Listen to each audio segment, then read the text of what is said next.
खुलुमबाय बेयो बड'लेण्ड इंखं टेलिभिजन दिनै 23 सेप्तेम्बर 2020 बुधबार खालि सानसेनि बरादखौ नोंथांमोननि खाथियाव लानानै फैदों आं सदानन्द दैमारिया।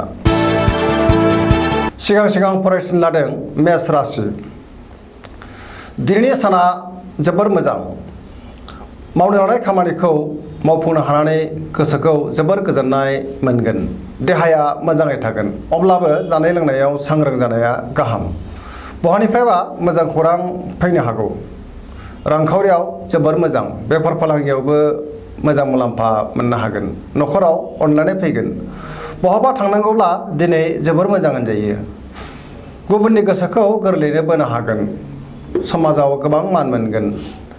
गोदान मिजिंजों गोदान खामानि मावनो नाजायोब्ला खामानिया जाफुंसारगोन। वृष राशि।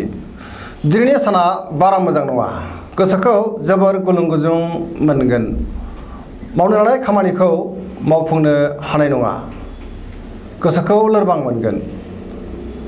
रांखावरियाव बारा मोजां नङा। बेफार फालांगियावबो मोजांद्राय नङा। खहा जानो हागौ। बहाबा थाङोब्ला मोजां नङा। साननाया जाफुंनाय नङा। न'खराव बिसि फिसायनि गेजेराव अनलायनाय फैगोन। देहाया मोजाङै थागोन। गुबुननि हेफाजाब मोननाय नङा। सुथुरा बांगोन। सांग्रां जानाया गाहाम। मिथुन राशि।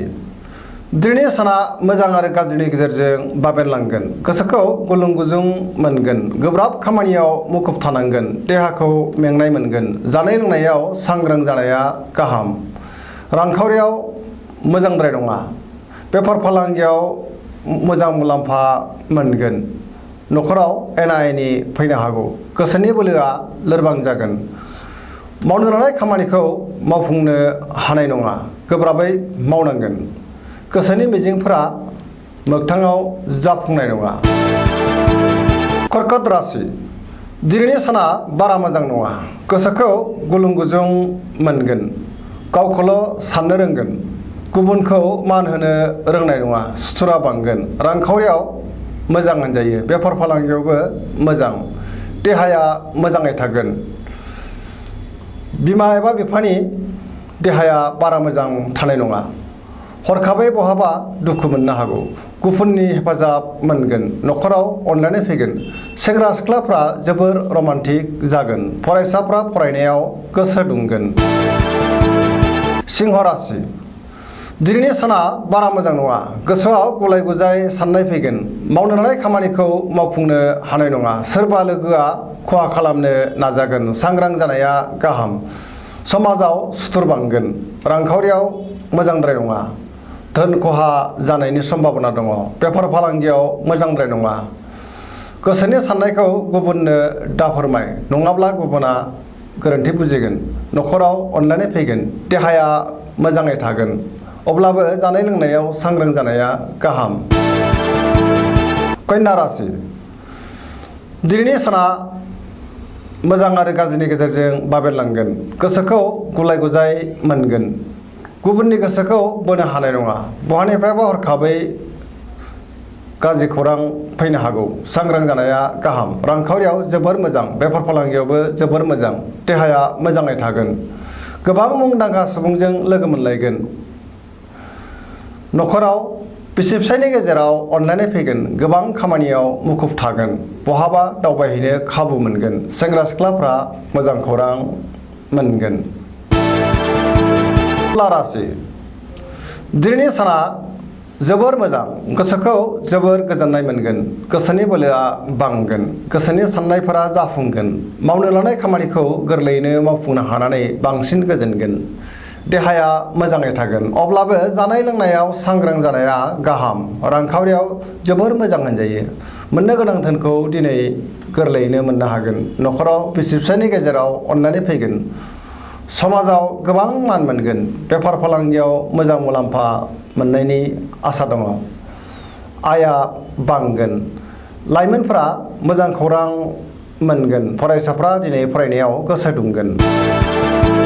वृश्चिक राशि। दिनैनि साना जोबोर मोजां। गोसोखौ जोबोर गोजोननाय मोनगोन। मावनो लानाय खामानिखौ थि समावनो मावफुंनो हानानै बांसिन गोजोनगोन। गोसोनि साननाया जाफुंगोन। गोसोनि बोलोआ बांगोन। समाजाव मान मोनगोन। न'खराव अनलायनाय फैगोन रांखावरियाव जोबोर मोजां बेफार फालांगियावबो मोजां मुलाम्फा मोननो हागोन देहाया दिनै जोबोर मोजाङै थागोन गुबुननि हेफाजाब मोननो हागोन बहाबा दावबायहैनो खाबु मोनगोन गुबुन सुबुंजों लोगो मोनलायगोन सिगांनि सोरबा लोगोजों जानबुङाव रायज्लायनायनि खाबु जागोन राशि दिनैनि साना जोबोर मोजां गोसोखौ दिनै जोबोर गोजोननाय मोनगोन गोसोआव बोलो बांगोन मावनो लानाय खामानिखौ दिनै गोरलैयैनो मावफुंनो हानानै बांसिन गोजोननायखौ मोननो हागोन गोसोनि साननायफोरा जाफुंगोन रांखावरियाव जोबोर मोजां होनजायो बेफार फालांगियावबो मोजां मुलाम्फा मोननो हागोन समाजाव गोबां मान मोनगोन देहाया दिनै मोजाङै थागोन अब्लाबो जानाय लोंनायाव सांग्रां जानाया गाहाम गुबुननि गोसोखौ बोनो हागोन न'खराव अनलायनाय फैगोन सेंग्रा सिख्लाफ्रा गोसोखौ जोबोद रमान्टिक मोनगोन गोसोनि साननायफोरा जाफुंगोन आरो गोसोनि साननायखौ गावजों गाव फोरमायलायनोबो हागोन मकर राशि दिनैनि साना जोबोर मोजां गोसोनि साननायफोरा जाफुंगोन सिगांनि आद्रा खामानिखौ मावफुंनो हानानै गोसोखौ जोबोर गोजोननाय मोनगोन रांखावरियाव जोबोर मोजां मोननो गोनां धोनखौ दिनै मोननो हागोन बेफार फालांगियावबो मोजां मुलाम्फा मोनगोन गुबुनखौ मोजां सोमोन्दोयै गोजोन होनो हागोन गोबां खामानिखौ मावफुंनो हागोन न'खराव अनलायनाय फैगोन बिदा फंबायनि हेफाजाब मोनगोन समाजाव गोबां मान मोनगोन बयजोंबो अनजासे गारगोन गोसोनि साननायफोरा जाफुंनानै गोसोखौ बांसिन गोजोननाय मोनगोन कुम्भ राशि दिनैनि साना बारा मोजां नङा गोसोखौ गुलुं गुजुं मोनगोन माबा जाहोनाव गुबुनजों लाजि फोनांजानो हागौ सांग्रां जानाया गाहाम मावनो लानाय खामानिखौ थि समावनो मावफुंनो हानाय नङा बहानिफ्रायबा हरखाबै गाज्रि खौरां फैगोन रांखावरियाव मोजां बेफार फालांगियावबो मोजां देहाया मोजाङै थागोन अब्लाबो जानाय लोंनायाव सांग्रां जानाया गाहाम न'खराव अनलायनाय फैगोन गुबुननि थाखाय जेंनायाव गोग्लैनांनो हागौ मीन राशि दिनैनि साना मोजां आरो गाज्रिनि गेजेरजों बाबेनलांगोन गोसोआव गलाय गुजाय साननाय फैगोन गोसोनि बोलोआ लोरबां जागोन माबा मोनसे गोरोन्थि मावफ्लांनानै गोबां खहा जानांनो हागौ गोसोनि साननायखौ गुबुननो दा फोरमाय नङाब्ला गुबुना गोरोन्थि बुजिगोन देहाया मोजां थानाय नङा लोमजानाय मोनगोन जानाय लोंनायाव सांग्रां जानाया गाहाम रांखावरियाव दिनै जोबोर मोजां बेफार फालांगियावबो जोबोर मोजां होनजायो न'खराव बिसि फिसायनि गेजेराव अनलायनाय फैगोन गोसोआ दिनै जोबोर रमान्टिक जागोन फरायसाफ्रा फरायनायाव गोसो दुंगोन बहाबा थांनांगौब्ला दिनै थांथ'यैआनो गाहाम जाब्रथायनि आसा दङ